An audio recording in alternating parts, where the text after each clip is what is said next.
কামটো আমি দিনটোৰ ভিতৰত কৰিব লাগে নিত্য নৈমিত্তিক কাম। এতিয়া ভাত বহাই দিছোঁ, ইফালে মাছ ভাজিয়ে আছোঁ, ইফালে দালি অমিতা আলু দি সিজাই থৈ দিছোঁ, ফোৰণ মাৰিব লাগিব। ইফালে আকৌ এইখিনি যোগাৰ কৰি থৈ দিছোঁ। ইফালে কণী, আলু, বিলাহী, বেঙেনা এইখিনি পিটিকা কৰিবৰ কাৰণে থৈছোঁ। কণী বাৰু দুটামান খোৱা গ'লেই বাৰু, আগতে যিকেইটাই ভাত খালে, আৰু এটা কুকুৰ আছে তাকো দিওঁ। গতিকে এনেকৈ দিনটোৰ কামবিলাক কৰি আছোঁ। আৰু আপোনালোকে ৰন্ধা বঢ়া কৰিছেনে? মোৰ আজি বাৰু দেৰিয়ে হ'ল।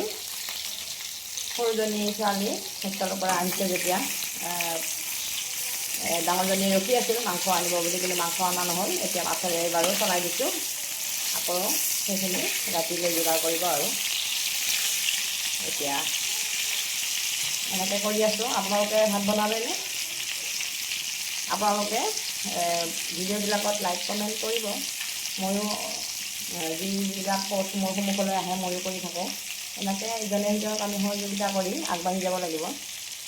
তেল গৰম হৈ আছে। মাছ ভজা তেলখিনিতে পাঁচফোৰণ দিলোঁ, পিঁয়াজ,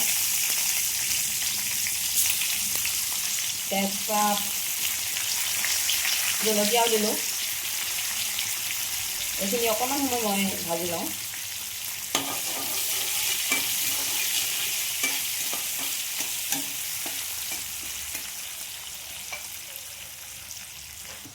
এইখিনি ভজা হৈছে। এতিয়া মই অকণমান বিলাহী দিওঁ। বিলাহী কাটি থৈ দিছিলোঁ। আজি অকণমান চৰ্টকাট কৰিছোঁ, অলপ দেৰিকৈ ভাত বনোৱা হ'ল।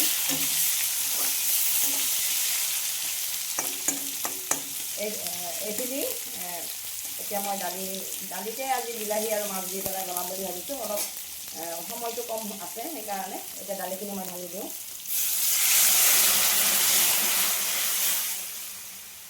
কেতিয়াবা সময় নাথাকিলে এনেকৈ অকণমান চৰ্টকাট কৰোঁ। এতিয়া দালি উতলি আছে, ইয়াতে মই মাছৰ টুকুৰাকেইটা দি দিছোঁ। বিলাহী আৰু মাছ দালি ভালো লাগে খাই। সময় আজি অলপ দেৰিয়ে হ'ল বাৰু, সেইকাৰণে সময় নাই কাৰণে এনেকৈ কৰিছোঁ। এনেকুৱা ধৰণৰ তৰকাৰীবিলাক আপোনালোকে খায় নে নাখায় কমেণ্ট কৰি জনাবচোন। ভাল লাগিলে আপোনালোকে লাইক কৰিব। মই আজি এনেকৈ বনালোঁ। এইখিনি হৈ গ'ল মোৰ। এতিয়া এইখিনি থৈ দিলোঁ। জলকীয়া, পিঁয়াজ, অকণমান তেল নিমখ সানি এই কণী, বেঙেনা, বিলাহী, আলু এইখিনি মই পিটিকি ল'লোঁ। এইখিনি সুন্দৰ। আৰু এনেকুৱা ধৰণৰ থাকিলেতো বেলেগ তৰকাৰী দৰকাৰেই নাই। পিটিকাৰ লগত ভাত খাই খুব ভাল লাগে। আমাৰ অসমীয়া মানুহৰ এইবিলাকে আৰু এনেকুৱা ধৰণৰ তৰকাৰী খায়ে আমি ভাল পাওঁ। সময়ত বা কম সময়ত বনাব পৰা বস্তু বহুতেই আছে। ছ'চিয়েল মিডিয়াত আমি থাকি বহুত ভাল কথাই শিকিব পাৰিছোঁ। বেয়া কথাখিনি নাচালেই হ'ল, ভাল কথাবিলাক আমি শিকি আমাৰ জীৱনবিলাক সহজ কৰি ল'লেই হ'ল।